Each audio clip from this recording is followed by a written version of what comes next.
ಜಾನ್ವಿ ನಮ್ಮ ಮನೇಲಿ 4 ದಿವಸ ಇರ್ತೀನಿ ಅಂತ ಬರ್ತಿದ್ದಾಳೆ.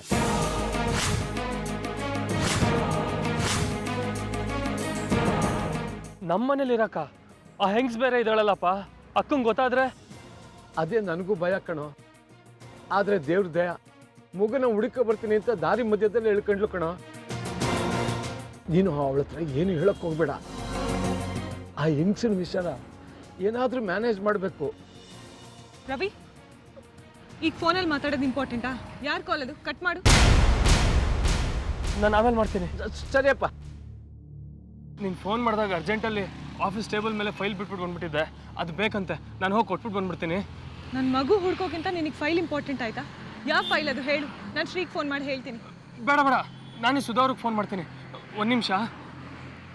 ಹಲೋ ಸುಧಾ ಅವರೇ, ನನ್ನ ಆಫೀಸ್ ಟೇಬಲ್ ಮೇಲೆ ಒಂದು ಫೈಲ್ ಇದೆ, ಅದನ್ನು ನಮ್ಮ ಅಕೌಂಟ್ಸ್ ಡಿಪಾರ್ಟ್ಮೆಂಟಿಗೆ ಕೊಟ್ಬಿಡ್ತೀರಾ? ಹಾಂ, ಅದೇ ಬ್ರೌನ್ ಕಲರು. ಸರಿ, ಥ್ಯಾಂಕ್ ಯು. ಹೇಳಕ್ಕ? ರವಿ, ನನ್ನ ಮಗು ಹುಡ್ಕೋಕ್ಕೋಸ್ಕರ ಒಂದು 4 ದಿನ ಅಪ್ಪನ ಮನೇಲಿ ಇರ್ತೀನಿ ಅಂತ ನೆಪ ಹೇಳಿ ಬಂದಿದ್ದೀನಿ. ಅಷ್ಟರಲ್ಲಿ ಮಗು ಹುಡುಕ್ಬೇಕು. ನನಗೆ ನಿನ್ನ ಹೆಲ್ಪ್ ಬೇಕು. ಪ್ಲೀಸ್ ಹೆಲ್ಪ್ ಮಾಡು.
ಏನ್ ಮಾಡ್ತಿದ್ಯಮ್ಮ? ನನ್ನ ಮಗು ಕೊಟ್ಬಿಡಿ, ನಾನು ಕರ್ಕೊಂಡು ಹೋಗ್ಬಿಡ್ತೀನಿ. ಪ್ಲೀಸ್ ನನ್ನ ಮಗು ಕೊಡಿ.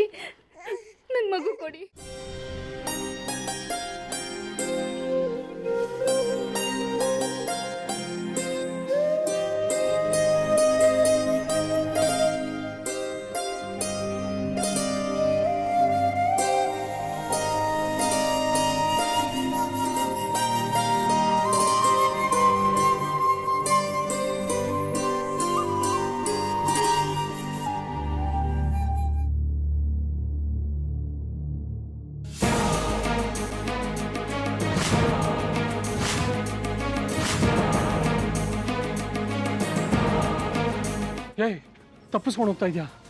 ನೋಡು, ನಮ್ಮ ಅಕ್ಕನ ಪಾಪು ಸಿಗೋವರೆಗೂ ನೀನು ಹಂಗೆಲ್ಲ ತಪ್ಪಿಸ್ಕೊಂಡು ಹೋಗೋ ಪ್ರಯತ್ನ ಮಾಡಬೇಡ. ನಡಿ ಒಳಗಡೆ. ಏನಮ್ಮ ನಗ್ತಾ ಇದೆಯಾ? ನೀನು ಕೇಳಿದ ಐಟಮ್ಸ್ ಎಲ್ಲ ತಂದಿದ್ದೀನಿ, ನಡಿ ಒಳಗಡೆ.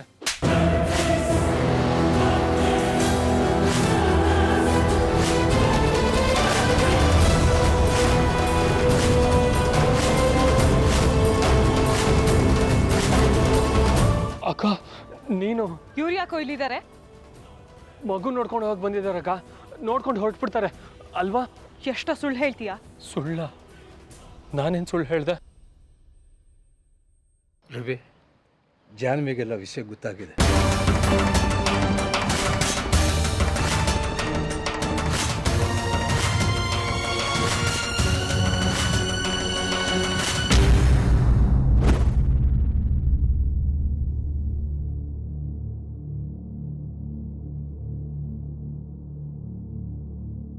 ಅಪ್ಪ ಏನಾಯ್ತು?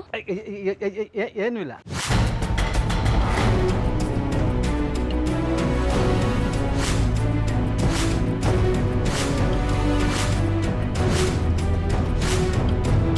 ಮುಖದ ಮೇಲೆ ಏನು ಚಲ್ಕೊಂಡಿದ್ದೀರಾ? ಚೆಲ್ಕೊಂಡಿರೋದಲ್ಲ, ನಾನೇ ಎರ್ಚಿರೋದು ಕಾಫಿನ.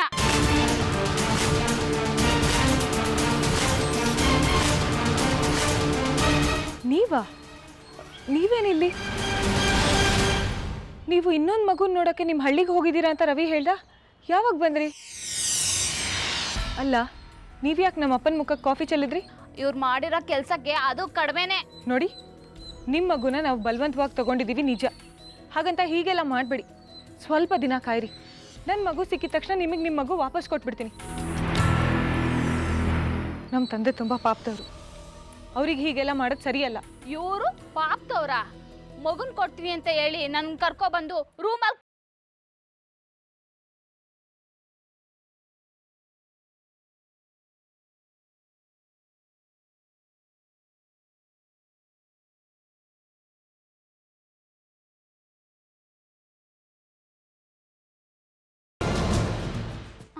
ಕೂಡಾಕಿದ್ರು. ಬಿಟ್ಬಿಡಿ ಅಂತ ಎಷ್ಟು ಕೇಳ್ಕೊಂಡ್ರು, ಬಿಡ್ಲಿಲ್ಲ ಇವರು. ರಾತ್ರಿ ಪೂರ ನಾನೊಬ್ಳೆ ಕತ್ಲಲ್ಲಿ ಕಳ್ದಿದ್ದೀನಿ ಗೊತ್ತಾ? ನೀವು ರಾತ್ರಿ ಎಲ್ಲ ಈ ರೂಮಲ್ಲಿ ಒಬ್ಬರೇ ಇದ್ರಾ?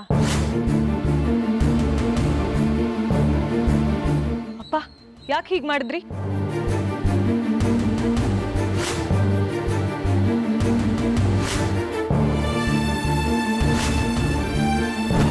ನಾಚಿಕೆ ಆಗಲ್ವಾ ನಿಮಗೆ? ನಿಮ್ಮ ಮಗಳು ನಿಮ್ಮ ಅಕ್ಕನ ಸಂತೋಷಕ್ಕೋಸ್ಕರ ಒಂದು ಹೆಣ್ಮಗುನ ಕಿಡ್ನಾಪ್ ಮಾಡೋ ಮಟ್ಟಕ್ಕೆ ಇಳಿತೀರಾ ಅಂತ ನಾನು ಅನ್ಕೊಂಡಿರ್ಲಿಲ್ಲ. ಹೆತ್ತು ತಾಯಿ ಸಂಕಟ ನಿಮಗೆ ಅರ್ಥ ಮಾಡ್ಕೊಳಕ್ಕಾಗ್ಲಿಲ್ವಾ? ನನ್ನ ಮಗು ಎಲ್ಲೋ ದೂರ ಇದೆ, ಅದನ್ನು ಎತ್ತಿ ಮುದ್ದಾಡಬೇಕು ಅಂತ ಹಂಬಲಿಸ್ತಾ ಇದ್ದೀನಿ. ಆದರೆ ಇವರು ನಿನ್ನೆಯಿಂದ ಇದೇ ಮನೇಲಿದ್ದಾರೆ, ಇವ್ರ ಮಗುನೂ ಇದೇ ಮನೇಲಿದೆ. ಅದು ಅಳೋದು ನಗೋದು ಎಲ್ಲ ಕೇಳಿಸ್ತಿದೆ. ಅದನ್ನು ಎತ್ತು ಮುದ್ದಾಡಬೇಕು ಅಂತ ಇವ್ರಿಗೆ ಎಷ್ಟು ಆಸೆ ಆಗಿರುತ್ತೆ, ಅಷ್ಟು ಅರ್ಥ ಆಗಿರಲ್ವಾ ನಿಮಗೆ?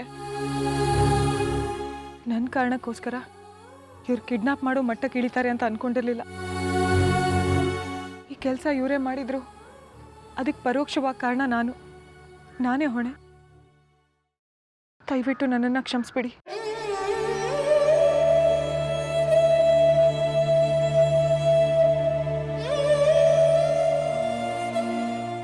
ನಿಮಗಿನ್ನೂ ಅನ್ಯಾಯ ಮಾಡಕ್ಕೆ ನನಗಿಷ್ಟ ಇಲ್ಲ. ಒಂದು ನಿಮಿಷ ಬಂದೆ.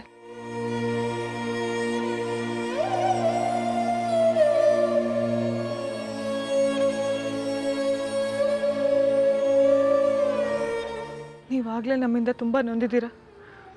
ಇದಿಲ್ಲಿಗೆ ನಿಲ್ಲಿ, ತಗೊಳ್ಳಿ ಮಗುನ. ಜಾನ್ವಿ, ಏನ್ ಮಾಡ್ತಿದೀಯಮ್ಮ? ಸಾಕಪ್ಪ, ಇವರಾದ್ರೂ ಈ ಮಗು ಜೊತೆ ನೆಮ್ಮದಿಯಾಗಿರ್ಲಿ.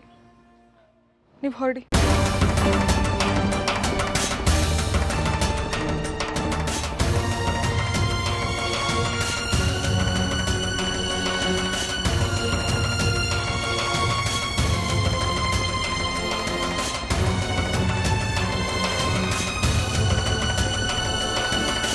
ಮಗಳೇ, ಏನು ಹೇಳಬೇಕು ಅಂತ ಗೊತ್ತಾಗ್ತಾ ಇಲ್ಲ. ತಪ್ಪು ಮಾಡಿಬಿಟ್ಟಿದ್ದೀವಿ, ಬೇರೆ ದಾರಿ ಇರಲಿಲ್ಲ. ದಯವಿಟ್ಟು ನಮ್ಮನ್ನು ಕ್ಷಮಿಸ್ಬಿಡಮ್ಮ. ಸಾರಿ ಕಣೆ ಅಕ್ಕ, ಆ ಹೆಂಗಸಿನ ಕಾಟ ಜಾಸ್ತಿ ಆಯಿತು ಅಂತ ಹೀಗೆ ಮಾಡಿದೆ. ಆದರೂ ನಿನ್ನ ಮಗುನ ಕೊಡಬಾರ್ದಿತ್ತು ಕಣೆ.